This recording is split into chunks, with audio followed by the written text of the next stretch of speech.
What is going on, everyone? I'm DSP, and welcome to another edition of the Hateful Truth video game review series, where I give you maximum truth and minimum bullshit regarding the latest video game releases. I apologize, it's very hot here in Connecticut today, so my air conditioner is on full blast, and you will probably hear it in the ambient noise of this video, okay? So the game we're going to talk about today is a game that was announced quite a while ago, kind of fell by the wayside for a little bit. Then it was announced that it was actually finally coming out. Then we found out, if you can believe it, the development team for this game, before the game was released, as soon as they finished making it, were all laid off. To which you're like, what the fuck? How could you have them say, oh, good job finishing that game, you're all unemployed now? I mean, pretty much an unprecedented move in the game development community, okay? This game, for some, is probably going to be a really awesome experience, something you've been looking forward to for quite some time.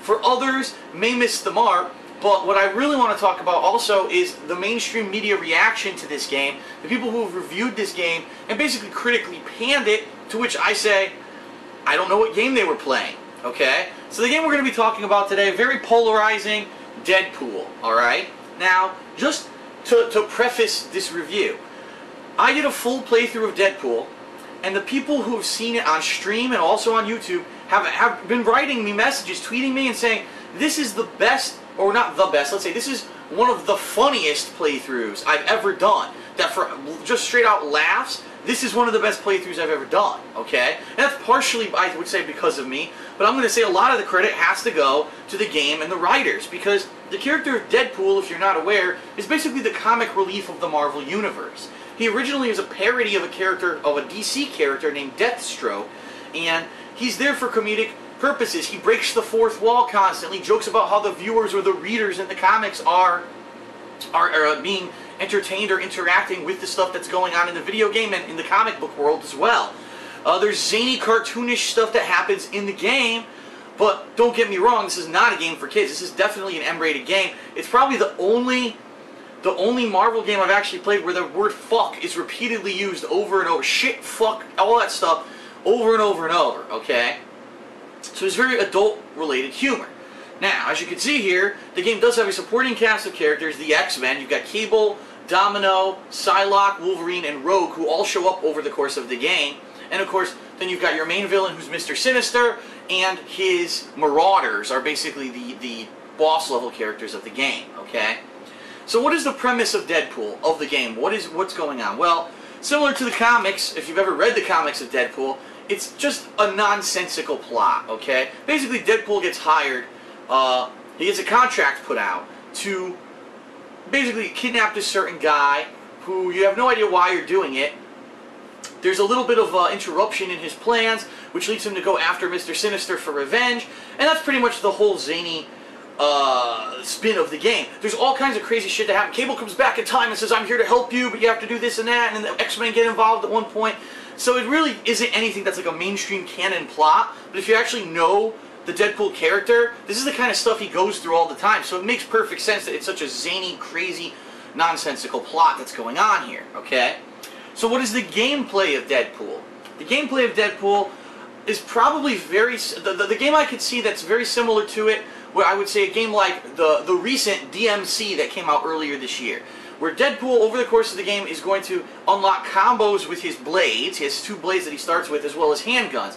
Over the course of the game, he earns experience points for killing enemies. Once you get those experience points, you can use those to upgrade your abilities. So maybe he can get new weapons, so he gets giant hammers or sais, or there's one other melee weapon that's eluding me right now that he actually had.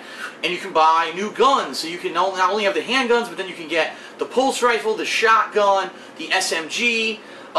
In addition to that, you're also going to be able to upgrade your character, his health, the speed of which he actually does earn these experience points, things like that, different character buffs. In addition to being able to unlock new weapons and new melee attacks, there are also moves that you build up over time with momentum. So basically, if you get a really long combo, you build up lots of momentum, you get bonus experience, but then you also build up this bar, and once the bar is filled, you basically get a super attack. And the more weapons and things that you unlock in the game, the more super attacks you unlock, to the point where you can actually have 4 simultaneous super attacks charged at once and just unleash them all in a row for massive devastation. So that's kind of the premise of the gameplay of Deadpool. Though, of course, there is some other things, like a little bit of platforming in there. Deadpool gets a teleport that he can use to dodge attacks with perfect timing, and later on it becomes a teleport that allows him to do higher up platforming and such. But for the most part, it's just go from point A to point B, get through a whole bunch of enemies that are either a group of melee enemies or maybe a group of sniping enemies, or there might be a mix of that, okay? You're going to fight mercenary troops, you're going to fight mutant monsters, you're going to fight the marauders.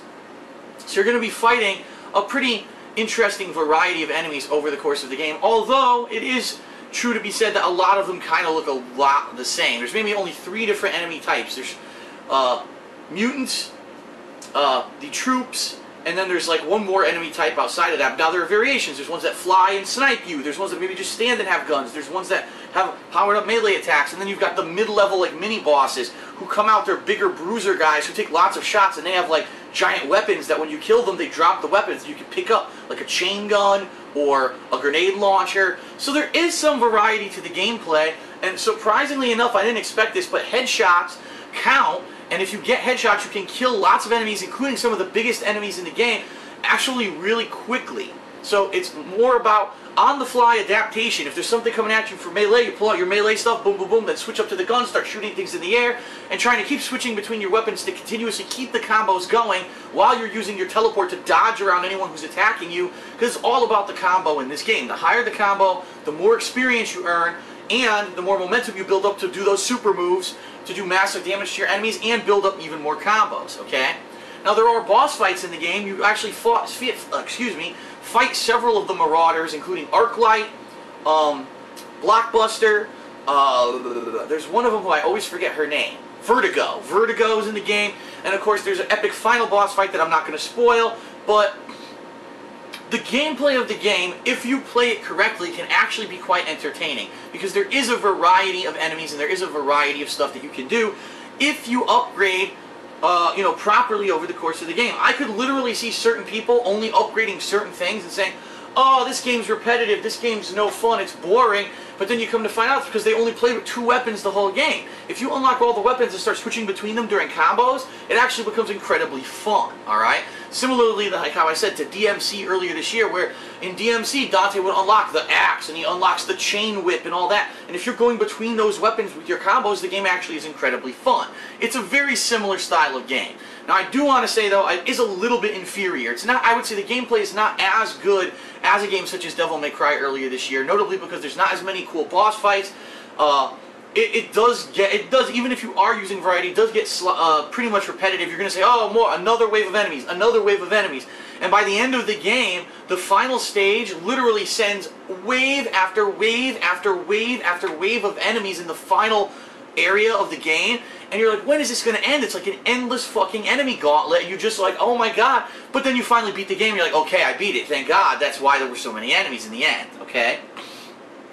So, what I just told you was the gameplay of Deadpool, and the game is about anywhere from, if you're really good at the game, you'll probably beat it in like 5 to 5.5 hours. If you die a bunch like I did, maybe it'll take you 6.5, 7 hours to beat it. And there are achievements in the game, or trophies, depending on what console you're playing it on, that will require you to play the game multiple times, alright? There's like, max out everything. Well, you can't do that in one playthrough, so you're going to have to play the game multiple times in order to achieve that, okay? But really where the game shines is not the gameplay, and if you want my honest opinion, I don't think the gameplay was actually the focus of High Moon Studios when they developed this game. I really think that the focus of the game was the story and the comedy in the writing. If you're a fan of Deadpool and you know the character, when you play this game, you're going to understand so much that's going on. You're going to laugh out loud so often. This game is the first game I've ever played actually integrated internet memes. They were doing that one, yo dog, I know that heard you like bullets, so I put bullets in your bullets to make extra bullet, or something, those internet memes, and they're all over. They actually have a taco that has the face of the Amazing Orange on it talking. So you're like, or not the Amazing, the Annoying Orange. So there's internet memes integrated into it. There's all kinds of crazy, off-the-wall, zany sexual humor. Just in the first area of the game, which most people might just skip through, you're sitting in Deadpool's apartment and someone's knocking on your door. It's actually the person who's going to give you the contract to go out and do the assassination mission. And if you could just walk around his apartment and do hilarious stuff, like fuck with his cabinets, go use the bathroom, take a dump. He actually takes a dump. You know, the crazy, zany, adult-oriented humor that everyone knows and loves Deadpool for. So if you know the character of Deadpool, and you like the character of Deadpool, this is an amazing game. You're probably going to love the hell out of this game. And it is important to note, the game is only single player, and there's only the campaign, but there are challenge mode maps as well if you want to challenge yourself later on to try to master his abilities and get higher combos and get all the achievements or trophies. But there's no multiplayer, alright?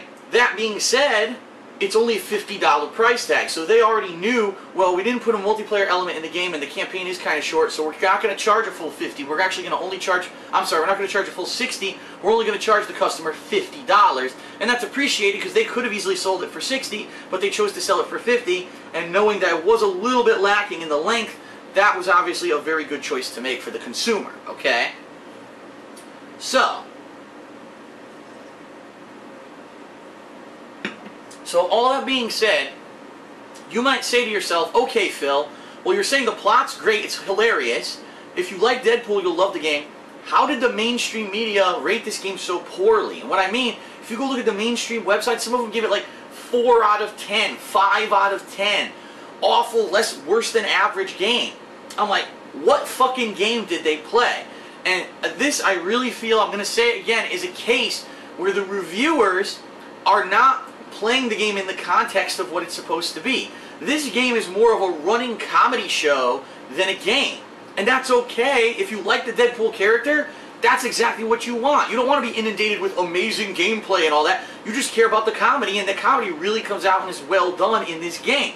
So if you're a fan of Deadpool, which is obviously what they were making the game for, you're going to love Deadpool, alright? I think what these mainstream reviewers are doing, once again, they're reviewing things out of context of what they're supposed to be. This happened massively about 2 to 3 years ago when Duke Nukem Forever was finally released after over a decade on hiatus. It comes out and all the reviewers say, oh, I don't understand. It's a chauvinistic game where the guy just makes sexist jokes the whole time, and it plays like a game from the 1990s. It's a 2 out of 10.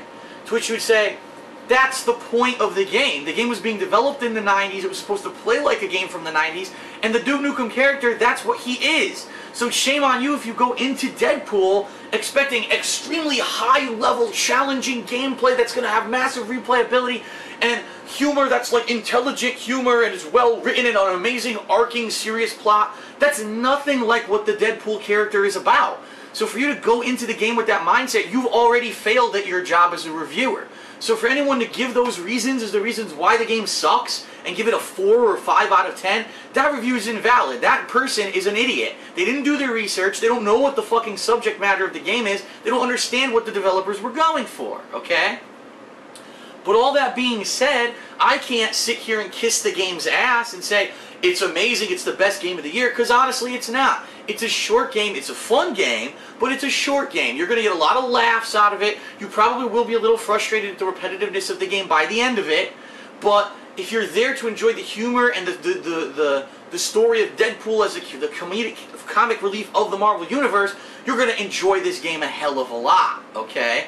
So what I have to do when I weigh and balance this, okay, I have to review it really as subjective, meaning I'm going to review it as I know, I'm sorry, objective, not subjective, but objective meaning weighing it against all the other games that have been out this year. How is the game gameplay-wise versus if you're a fan of Deadpool, how would you enjoy the game? I'll be honest with you, the game is not as good as some other games that are out there. Like I just said, earlier this year, DMC did a very similar thing with the gameplay as this game and did a better job. So DMC is definitely better than Deadpool gameplay-wise. But if you're talking comedic value, Deadpool heads and shoulders above DMC. In fact, DMC just had some straight-out vulgar things. The boss fucking some monster from behind. I mean, what the fuck were they going for with that game? So I have to say the writing of this game, amazingly better than DMC, but the gameplay not as good. So really, when you judge if you like this game or not, it's going to have to be, what do you look for in a game? Are you looking for an entertaining, funny experience? Then this is your game. If you're looking for epic, groundbreaking, replayability gameplay, and you're going to get massive value for your dollar, you're probably not going to want to try this game, okay? For a fan of Deadpool, this game is amazing. This is right, it hits the mark dead on of what you would expect from Deadpool to say and do in a video game. He breaks the fourth wall, it has vulgar humor, but that's what Deadpool's known for. The game is great if you're a fan of Deadpool. So I'm actually going to say if you're a fan of Deadpool, you're probably going to love this game, and I would even say you'd probably rate it like an 8, okay? You'd say 8 out of 10. Outstanding, amazing. But if you're not a fan of Deadpool, alright, you may not even understand some of the jokes and references. You may not understand why the game's so zany, and it may be off-putting for you. And the gameplay, like I said, is repetitive by the end of the game. You could definitely upgrade the wrong stuff, end up stuck with only 1 or 2 weapons and not liking the end of the game. The end is a grind, absolutely, and the game is short with little replayability outside of the challenge mode or replaying the game again on a harder difficulty to try to get all the trophies and achievements. So that being said, I understand that the person who can't buy every game every year, you know what I mean? They're not like me, they're not a hardcore full-time gamer, you know, is going to say, well, this is probably just a rent or a skip for me because I'm not going to spend $50 on a game I'm only going to play 6 to 6.5 hours on. That's perfectly understandable. But it's still an entertaining game, and I would say if you're not a fan of Deadpool, you'd probably, being realistic, probably still rate the game like a 6.5 or a 7 out of 10. It's still pretty decent, and they do a pretty good job. Even if you don't understand the Deadpool character, you will still get some of the humor, and you probably will enjoy the game, alright? So again, reviewing it something in context allows you to give it a better understanding and to give the viewer of the review a better understanding. If I didn't know who the fuck Deadpool was, and I did no research, and I didn't know what the fuck was going on, and I played this game, I may have given it, you know, if I didn't know that's what they were going for, because that's what the design of the character is, to be funny, I would have probably been confused by the game. But I'm a professional at what I do, and I know the character of Deadpool, and that's why I'm going to rate it the way that I feel. So again, if you're not a fan of Deadpool, probably I'm going to solidify, I'm going to say a 6.75. It's better than an average game, but it is very short, and it gets repetitive by the end. So just because of that, I'm giving it a 6.75, alright? And no multiplayer as well, it's a huge loss. But as a fan of Deadpool, it's probably an 8 out of 10. Because that's what you're looking for, the comedy aspect, you're going to love it. So, being real here with you, and I try to do maximum truth, minimum bullshit. I'm not going to be here and stroke the game's cock and say it's a groundbreaking game, because it's not. It's actually repetitive, and other games this year have done better, but I'm not going to say the game's a horrible 4 out of 10, not as good as the average game. That's ridiculous. That's absolutely ridiculous, and it's irresponsible for someone to do that because they don't know what the fuck they're talking about, alright? Deadpool is a good game. It's fun. For Deadpool fans, it's a must-play. For non-Deadpool fans, it may be a skip or a rental, but it's still a pretty good game, and you should definitely check it out, especially if you understand the character of Deadpool. You're going to have a lot of fun with it. Okay? Alright, so that is it for the Hateful Truth review of Deadpool. I hope you found it was full of maximum truth, with, you know, true to my experience with the game, minimum bullshit, and that you now know whether or not you want to check out the game, everyone. Okay? So thanks a lot for tuning in, and I will see you next time on another edition of the Hateful Truth. Peace out.